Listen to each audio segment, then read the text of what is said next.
오늘 같이 나눌 성경 본문 말씀은 레위기 20장 1절에서 5절입니다.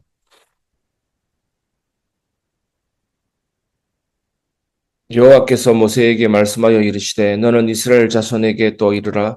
그가 이스라엘 자손이든지 이스라엘의 거류하는 거류민이든지 그의 자식을 몰렉에게 주면 반드시 죽이되 그 지방 사람이 돌로 칠 것이요 나도 그 사람에게 진노하여 그를 그의 백성 중에서 끊으리니 이는 그가 그의 자식을 몰렉에게 주어서 내 성소를 더럽히고 내 성호를 욕되게 하였음이라.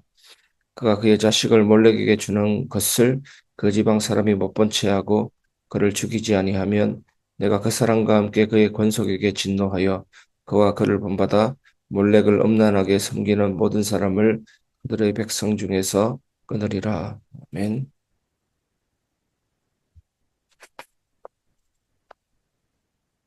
오늘 같이 나눌 말씀 제목은 예수 그리스도 안에서 거룩을 지키는 교회입니다. 사랑하는 성도 여러분, 오늘 본문은 우상 숭배에 관한 것 중에 몰렉 제사에 관한 부분입니다. 몰렉이 뭐냐면 인터넷 검색에서 몰렉이라는 것을 치면 잘 설명되어 있는 모습이 뭐냐면 위는 황소인데 황소가 사람 팔처럼 팔을 이렇게 내밀고 있는 모습입니다. 그리고 몸 전체 재료는 청동으로 만들어져 있고 속은 텅 비어 있습니다. 쌀의 부분에 불을 피워서 몸과 팔이 달궈져 있는데 그 위에 자녀를 바치는 겁니다. 그러면 달궈진 청동 위에 불 위에 올리기 때문에 끔찍한 고통 속에서 불에 지져서 또한 죽게 되는 것이다. 불에 타서 죽게 되는 것입니다. 얼마나 잔인합니까? 고대 근동 사회에서 몰렉 숭배는 자녀를 불 가운데 통과시키는 것은 그 위에 올려놔서 죽이는 끔찍한 제사였습니다. 하나님은 이것을 단순히 아동학대 정도로 보지 않았습니다. 그것은 하나님의 성소를 더럽히고 하나님의 이름을 욕되게 하는 일이었습니다. 레위기 20장 3절. 오늘날 우리에게 몰렉 제사가 있을까요? 이름만 달라졌을 뿐 여전히 존재합니다. 그것이 뭐냐? 성공, 돈, 쾌락, 권력이라는 몰렉 앞에 우리의 시간과 자녀, 심지어 신앙마저 바치는 시대입니다. 하나님의 이 말씀을 통해 우리에게 물으십니다. 너희는 내 성소를 더럽히고 있는가? 거룩을 지키고 있는가? 첫 번째 현대 사회의 몰렉입니다.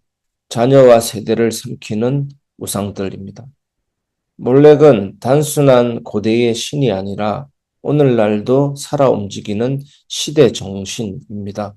사회학자 지그문트 바우만은 현대를 액체, 물 같은 액체 근대라고 불렀습니다. 액체 근대.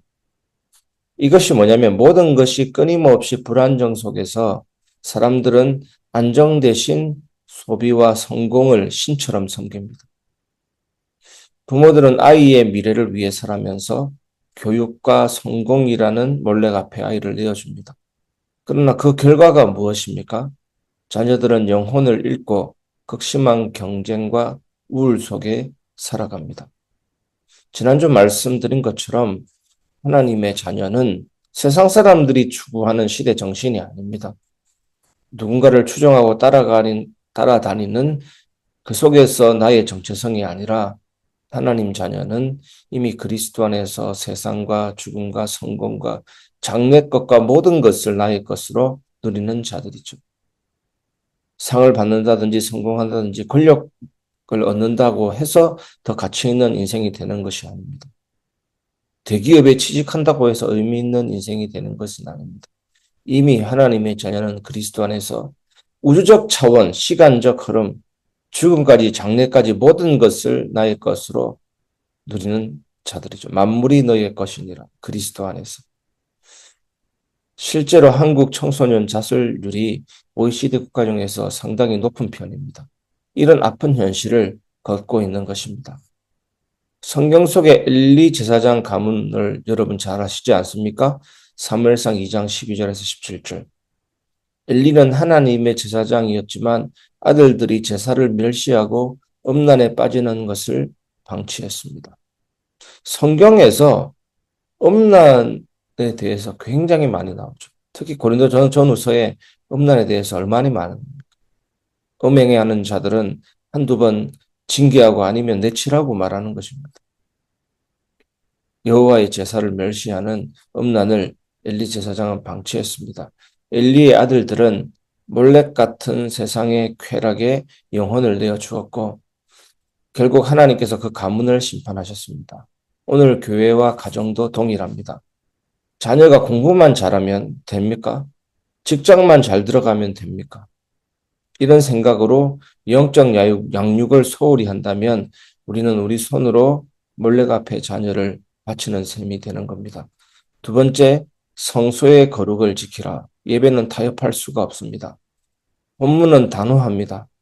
이는 그가 그의 자식을 몰렉에게 주어서 내 성소를 더럽히고 내 성호를 욕되게 하였습니다. 레위기 20장 3절. 즉 자녀를 몰렉에게 바친다는 것은 개인 가정의 문제가 아니라 성소 곧 전체 예배를 무너뜨리는 죄였습니다. 죄가 왜 무섭습니까? 한 사람의 불의가 왜 그렇게 무섭습니까? 한 사람의 이 말 저 말 거짓말이 왜 무섭습니까? 전체에 영향을 주기 때문입니다. 그래서 건강한 교회는 반드시 말씀이 살아 있어야 됩니다. 그리고 성례, 성찬과 세례, 거룩한 성례가 살아 있어야 됩니다. 그리고 건강한 교회는 징계가 살아 있어야 됩니다. 징계가 없으면 교회는 세상과 똑같아집니다.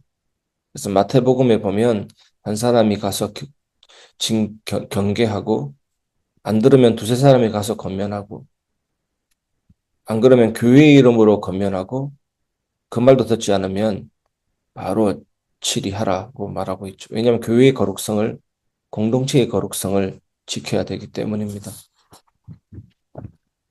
역사를 보면 초대교회 성도들은 황제 숭배를 거부했습니다. 로마의 황제 숭배 사상이 결국에는 가장 큰 문제였죠.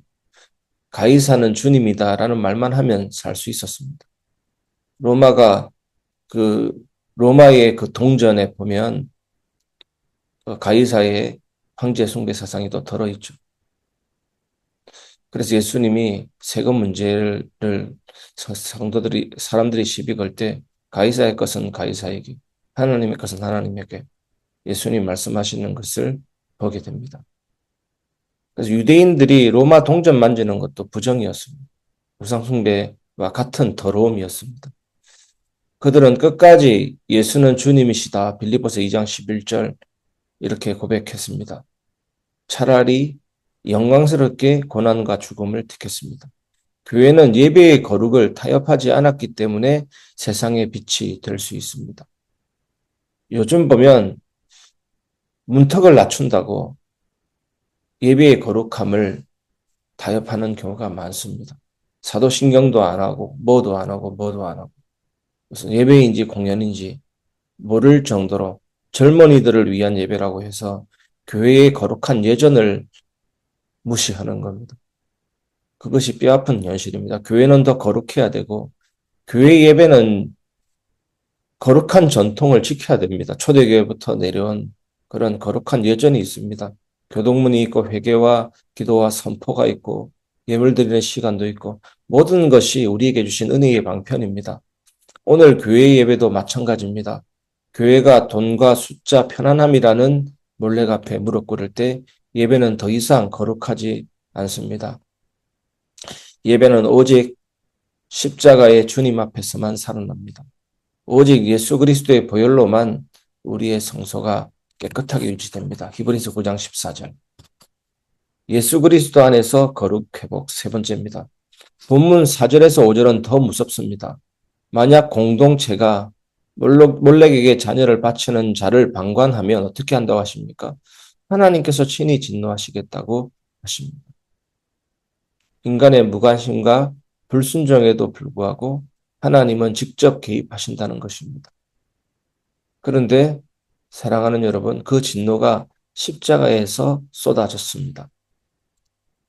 십자가는 하나님의 진노와 하나님의 사랑이 만나는 자리 아니겠습니까? 죄에 대한 심판이 실행되었고 우리를 위한 구원이 완성되는 겁니다. 예수님은 몰래 갚에 주어진 모든 세대를 대신해서 죽으셨습니다. 예수님은 아버지께 버림받아 십자가에서 절규하셨습니다. 마태복음 27장 46절. 이유가 무엇입니까? 우리의 방관과 타협, 우리의 우상 숭배를 대신 짊어지신 것입니다. 그러므로 십자가 안에서만 우리는 다시 성소의 거룩, 예배의 거룩을 회복할 수가 있습니다. 영국의 유명한 축구 선수 중에 게리 리네커라는 사람이 있는데 이 사람의 아들이 병상 앞에서 이 사람이 아들의 병상 앞에서 이렇게 고백했습니다. 축구는 중요하지만 아들의 생명 앞에서는 아무것도 아니다. 이 고백처럼 교회도 마찬가지입니다. 세상의 성취보다 예수 그리스도의 생명, 그분의 십자가와 부활이 더 중요하다는 것을 붙잡아야 합니다. 말씀을 마무리하겠습니다. 몰래카페 자녀를 내어주지 말라. 사랑하는 성도 여러분, 하나님은 오늘도 동일하게 말씀하십니다. 내 성소를 더럽히지 말라. 내 이름을 욕되게 하지 말라. 우리 시대의 몰렉은 성공, 돈, 쾌락, 편안함이라는 이름으로 우리 자녀와 교회를 삼키려고 합니다. 그러나 우리는 십자가의 예수 그리스도 안에서 거룩을 지켜야 합니다. 따라서 우리는 자녀를 말씀과 기도로 세워야 합니다. 예배를 목숨처럼 지켜야 합니다. 교회 공동체가 함께 일어나 거룩을 지켜야 합니다. 그리고 십자가 은혜 안에서 무너진 성서를 새롭게 해야 합니다. 오늘 새벽 우리는 이렇게 기도해야 됩니다. 주님, 우리 가정이 몰래 앞에 자녀를 내어주지 않게 하소서. 우리 교회가 돈과 세상의 성공 앞에 무릎 꿇지 않게 하소서. 오직 십자가의 주님만 예배하게 하소서. 몰래 앞에 자녀를 내어주지 않게 하소서. 물론 돈도 성공도 명예도 예수 믿는 사람은 세상 사람들이 몰래 앞에 무너지지만 예수 믿는 사람에게 돈과 성공과 명예도 따라오긴 합니다. 하지만 목표가 다릅니다. 목적이 다릅니다. 본질이 다릅니다. 예수 믿는 자의 존재의 목적이 뭡니까? 오직 하나님의 영광입니다. 하나님의 영광을 위해서. 그래서 하나님의 영광을 위한 우리 자녀들 되길 바랍니다. 하나님의 영광은 우리가 하나님 대단하십니다. 하나님 멋지십니다. 라고 해서 하나님의 영광이 더 많아지는 것 아닙니다. 60억 인구가 찬양하지 않는다고 해서 하나님의 영광이 줄어드는 것 아닙니다. 하나님은 영광 그 자체이십니다. 온 피조물이 찬양 안 한다고 해서 하나님이 영광스럽게 되지 않는 그런 무능한 분 아니십니다. 하나님은 영광 그 자체입니다. 사실 하나님께 영광을 올린다. 이것도 맞지만 하나님의 영광을 인정한다. 그게 더 맞는 표현이죠. 하나님의 영광을 인정하는 것이 무리바다 덮음같이 온 세상에 가득하게 된다라는 하박국 말씀도 있지 않습니까? 하나님의 영광을 인정하는 것입니다. 그래서 예전 영국의 청교도들은 집을 지을 때 그 집 앞에 그 문 들어가는 입구 위에 이렇게 적어 있었다고 합니다. 이 집은 하나님의 영광을 위한 집입니다. 우리 자녀들이 취업도 하고 어떤 입시를 치기도 하고 여러 가지 중요한 인생의 기로에 서 있을 때 가장 중요한 목적은 뭡니까? 하나님의 영광을 위해서. 때로는 자녀들이 또한 성도들이 내가 이렇게 뭐 해주셔서 소원을 비는 듯한 이 기도가 맞는가 틀린가 너무 내 욕심 아닌가 그런 갈등이 올 수 있습니다. 그런 고민이 있다는 자체가 이미 기도가 시작되었다는 것이지 않습니까? 기도하지 않는 사람은 그런 고민 없습니다. 하지만 기도하는 사람은 그런 양심의 기능이 살아있는 것입니다. 하지만 중요한 것은 뭡니까? 하나님의 영광을 위해서 우리가 구하고 찾고 두드릴 때 하나님의 뜻을 위해 찾고 두드릴 때 넘치도록 부어주시는 것입니다. 오늘도 그 은혜와 영광을 체험하시기를 바랍니다.